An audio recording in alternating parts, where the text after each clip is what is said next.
Hey everybody, welcome to the Art of Reading Smoke with Phil Jost here on my YouTube page. Hey, thanks for being here today. Hey, we're going to look at this thermal imaging video. It's from Insight Training. There's a link in the post if you want to go check out the video and if you want to go check out their website. I'm not a rep or anything for them, but as always, I like to give full credit wherever I'm getting videos and stuff. We're going to look at this today from the point of view of understanding how we can take our reading smoke skills, right, which is understanding volume, velocity, density, color, and how those apply on the fire ground. And a lot of people think, hey, that's just an outside skill, not an inside skill. But there are inside reading smoke skills, and this is one of them we're going to get to see here today. And I'm just going to let this video should just sort of be on repeat. All right, we're looking at it's a thermal imaging training video from Insight, right? They do thermal imaging training, and this is clearly, to me, it looks like it's in a container, and they're showing this fire getting knocked back repeatedly. You can see the water gets sprayed down in here. The temperature goes down. You'll see, like right now, it went as hot as here is probably in the 500s. They spray this water. Now you notice they do not get it into the fire compartment, but you can see it's like stenciling with, it's like painting with a black paintbrush, right? And then the cooler air, right, goes back here, and it's in that air's, I'm going to guess that's in this 150 to 200 degree range, which is sort of ideal. Below 135, right? Remember, 135 is the temperature at which human beings start sustaining damage, like if they're breathing. Okay, they're gonna get burns and stuff in their trachea. So 135 or below, or is the target. Now this is clearly they're just knocking this back repeatedly as a training exercise, right? They're not trying to put the fire out, and so we're going to just leverage this into understanding some of the things that we can think about from the reading smoke perspective as we're approaching these fire rooms. Now, I already said this once, but notice they're not getting that water into this fire compartment. We can watch here; they're hitting it up here, right, rather than into the fire room. Okay, so they're deliberately not putting the fire out.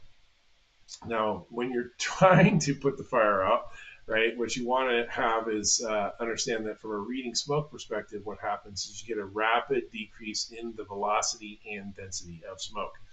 And in fact, what we can see here is when they paint this, the velocity actually stays the same. The speed at which this is going across the roof is relatively constant, whether it's the cool air or the hot air coming from the firebox. And again, this is not that hot, right? So we're not talking flashover temperatures. We're talking here. This is probably not, I would guess this is not flame rollover, but just the smoke coming out of that box. Now, they're not getting the water in there, but if they were to put the water in here, or if you're trying to put a fire out, what you want to see when you start applying water, you're expecting to see a rapid decrease in velocity and density, right? And that's the sign that you're winning the battle. And there is no stalemate in firefighting, right? You're either winning or you're losing. And so if you're having this issue where you're putting the fire out and it just comes back in, a few seconds, what that's got to tell you is that you're not getting the water onto the stuff that's burning. You're putting out essentially the gas fire.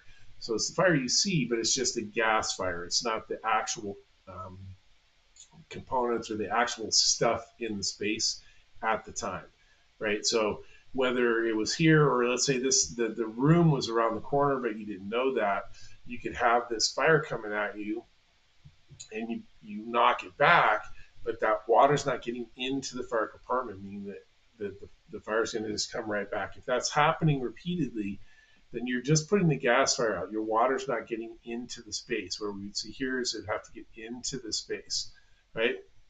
Now, the other thing that can happen, and I demonstrate this when I'm teaching in person, I have multiple videos where I demonstrate this principle, and this is probably going to become one of them.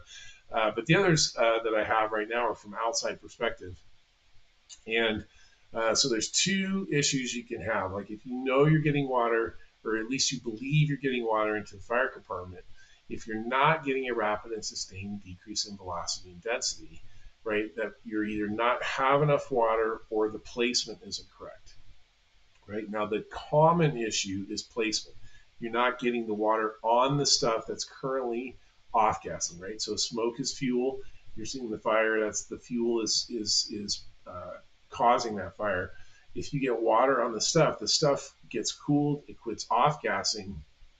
No smoke, no fuel, no fire, right? And so typically, especially if you've got the right size line for the space, like if you're in a residential environment, you're using 1.75 inches with 150 gallons or more, that is way enough water to win that battle, right? So probably we're talking about a placement issue, not a flow issue. Now, once we start getting into commercial spaces or fires that are already flashed over, that might be different, right? Because you could definitely take a 2.5 in right flow and say 265, and you're putting it into the space, and you're just having zero. You just do not have enough water to have an impact on the amount of space or the amount of fuel that's being created within that space. Now, when that's happening, so if you're applying water and you're only putting the fire out where the water is, and as soon as like it instantly when you move it the fire comes back, then you're making literally zero progress. Now, I don't know what that's going to mean as far as your tactics and tasks, because that's going to be situational dependent. What we're talking about here is being to rapidly identify when the fire attack is working and when it's not.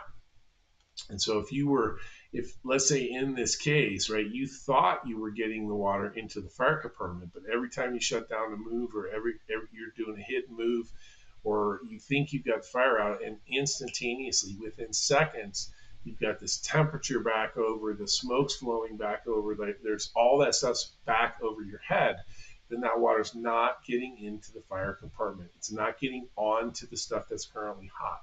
It's not cooling the materials that are currently off gassing, right? So the recognition is the part that reading smoke can offer, and then what to do about that, that's a decision. Like, do you need a different angle? Do you need to advance? Like, do you need to withdraw? Right? It just depends on the situation. So we're looking for, when we're on fire attack, and if you're watching this through a thermal imager, would be rapid decrease in the velocity and density. Now, why do I stick with velocity and density? It's because for sure, when you start applying water, so that's the other two, we have volume, velocity, density, color, right? And I'm staying in velocity and density. For sure, when you start applying water, there's a high likelihood that the color is going to change, right? You're going to, especially in environments where it's superheated, you're going to create a lot of white, right, from the steam that's going to be created. Even if you're winning, right, whether you're winning or losing, the color is going to change. If you're winning, and even if you're winning, a lot of times the volume of smoke is actually going to go up. The volume is going to go up, but we're going to go from being turbulent, right, which is super high energy smoke, to being billowing, which is that steam expanding but having relatively low energy in the short term. Right? So volume and color can be distractors. Like, you can change the color and not win. I've got videos in class, we talk about that. The volume might go way off the chart.